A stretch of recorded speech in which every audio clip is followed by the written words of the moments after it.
Our next speaker is kind of following along on the same path here. I saw on the registration a name, Fredo Arias King, and I said, I wonder who that is. Then I got a phone call from somebody and said, I've worked with this guy before and I know him for a number of years, and you really should look into his background because he might be someone you might want to listen to. And so we did some homework and we said, oh my goodness, this guy is coming. We should definitely put him on the agenda to talk about his experiences. I always had heard the word of the phrase, a Renaissance man. Well, I have truly met a Renaissance man in meeting Fredo. He is into just about everything, but he's going to talk a little bit today about his relationship with Vicente Fox, the president of Mexico. He was with the campaign and then with his administration as it related to the Bush family. And I think he has a lot of insight there to give us some information on that. He, on a personal level, has a number of projects that are philanthropic in nature. He has an economic foundation in Prague. He leaves us here and he goes next to a lecture to the World Bank Conference. And then right after that, he heads off to Moscow on another adventure. So he truly is an international man, a Renaissance man. He owns a chemical company. And I don't know how many things one person in a lifetime can do, but obviously he does it. So I am greatly pleased to introduce to you Fredo Arias King from Texas.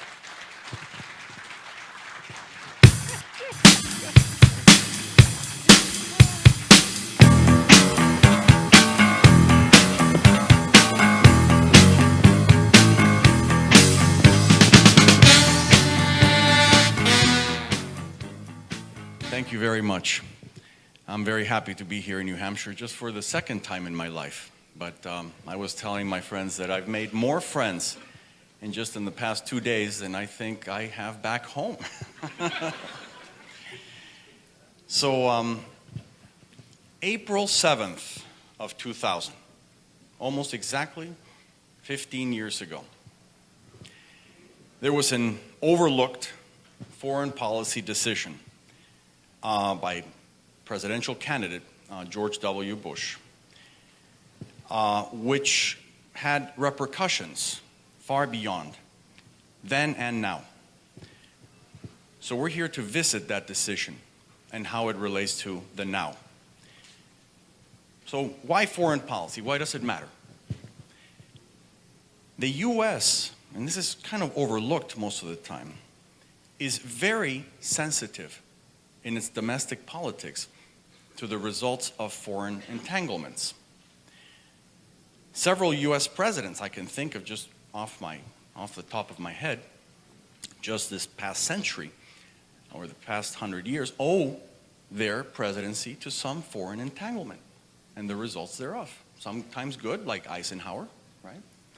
Sometimes not so good, like when Carter messed up 2 or 3 shocks that came from outside. And that's how we got Ronald Reagan. Of course, there isn't a single president that I can think of that owes his presidency more to a foreign entanglement than Barack Obama, when he voted against the Iraq invasion. And when that invasion became discredited, well, guess what? And Hillary voted in favor of that invasion. So I cannot think of a single Mexican president in that same time period that owes his presidency to a foreign entanglement. So that's how the U.S. needs to be careful about some of these things, because they have repercussions in domestic politics the way electricity travels through copper wire. At that time, in 2000, we were fighting in Mexico. For what? We were supporting the candidacy of Vicente Fox to end 71 years of a very corrupt system, statist system, that has kept the country in poverty and dependence and all kinds of other, nefarious things. For 71 years, that party had been ruling Mexico. Its opposition Christian democratic, pro-business, not anti-American, that wanted for Mexico what the Polish reformers did for Poland after the collapse of communism, what Chile did to its own economy, which made it a first world country in just 3 decades. Who was our opponent? The regime was running, in order to perpetuate its 71 years for another 6 or so, was running the head of the political police. His name was Francisco Labastida Ochoa. Now, Francisco Labastida was not only the head of the political police, which was engaged in all kinds of human rights violations, electoral fraud. It had all these things under its control. But he, as governor of the northern state of Sinaloa, had a track record of scandals involving the cartels, among other things. And according to the Washington Times, according to Bill Gertz, who's an expert there, he also appeared on the DEA list in the United States. That's the Drug Enforcement Administration. So our Mexican delegation during this campaign met, of course, as a matter of course, with our counterparts inside both the Republican and the Democratic parties and their respective presidential candidacies. This was one every 12 years, Mexico and the US have an election more or less at the same time. And in the Republican Party, that would have been Condoleezza Rice, who I knew from already many years because she, like me, is a Sovietologist, an expert on Russia, and this gentleman named Robert Zoellick.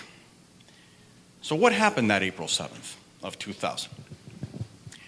In a meeting in Los Angeles between future President George Bush, W. Bush, with the wife of the political police chief, Labastida, of the regime. Effusive meeting where they spoke about, Bush spoke about how the education platforms between his campaign and that of Mr. Labastida coincide, mentioning all kinds of details about their coincidences.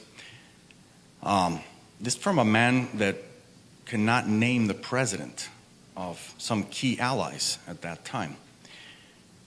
We proposed, insisted in fact, that he also, because, this was being trumpeted by the regime back home as yet another international endorsement to continue their 71 years. And we knew the Bush family had a long history of business relations with the PRI, including going back all the way to Prescott Bush. So we insisted, as a matter of course, that the candidate also meet with Vicente Fox's daughter, who was the first lady of our campaign. And, they prevaricated. Condoleezza basically eventually said, talk to Robert Zoellick. And Robert Zoellick and I exchanged a few emails and a lot of phone calls. And he said, it's not easy. The candidate is busy. That was not on purpose. Finally, he had to admit that it was pre-planned. It was on purpose. But he also answered me, something I'll never forget. Sorry, Fredo. We only play with the big boys.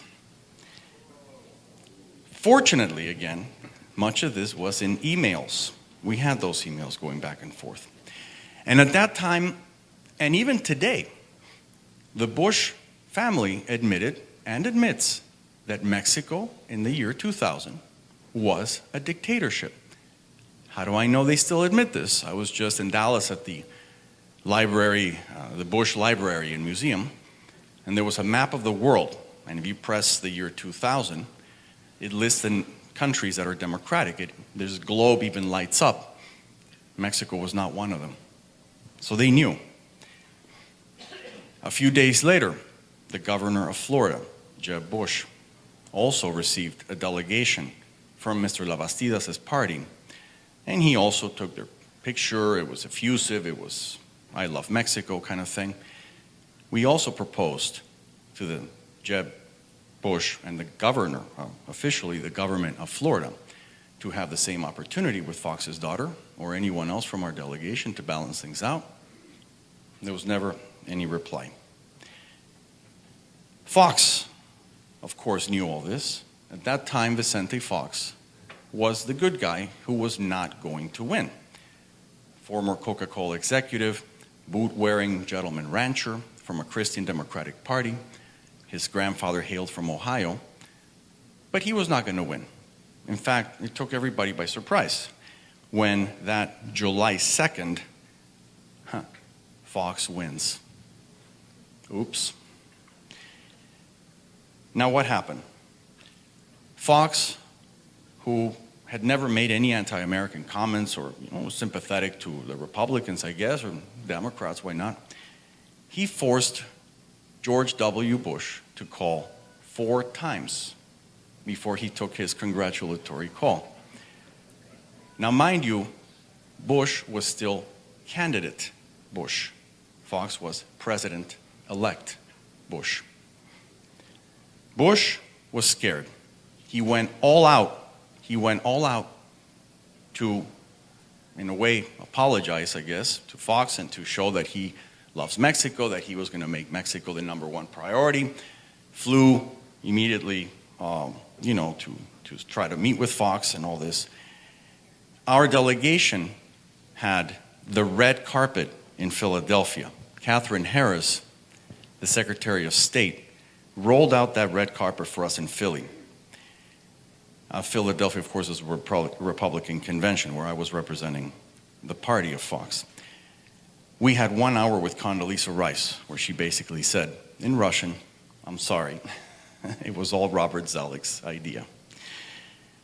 Jeb also gave us an impromptu meeting in the hallways of that hotel, where he gave us this long, seemed long, 12, 15-minute speech, which is summarized, and including about immigration and his views about immigration, which I found a little strange.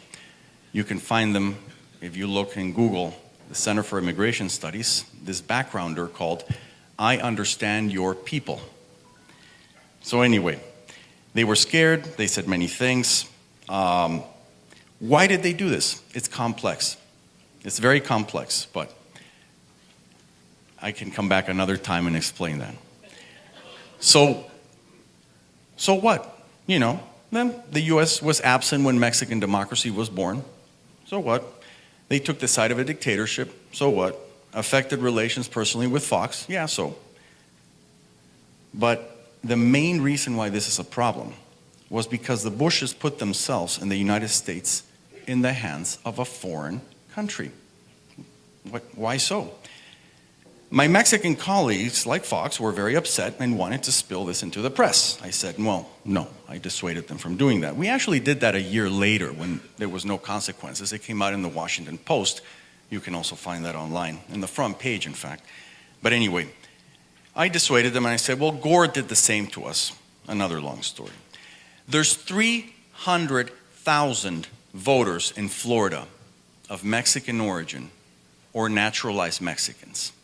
All it would have taken was for 300 of them, 1 out of every 1,000 of them, to be turned off by some kind of scandal between Bush and Mexico, to have turned this election to Gore.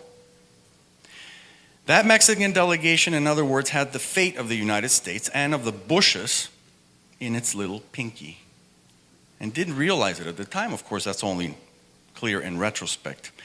So remember, the bad foreign policy decisions have domestic consequences, powerful ones. America has a very delicate sovereignty, and few people realize this. The other day, Jeb Bush released his list of foreign policy advisors. Some are very good. Paula Dobriansky, who I'm sharing a panel with tomorrow, that Fran alluded to in the World Bank. Roger Noriega, he went all out for us. He worked for Senator Jesse Helms. He went all out for us during that election. And Robert Zoellick. Sorry, Fredo, we only play with the big boys. A final thought.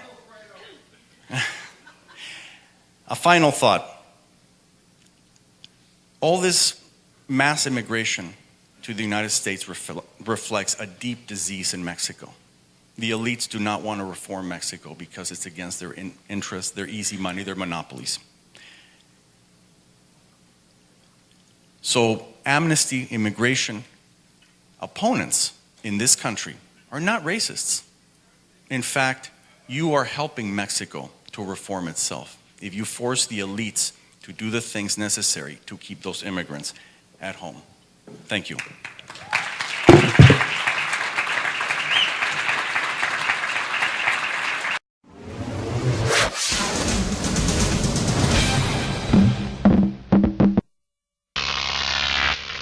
Croc TV.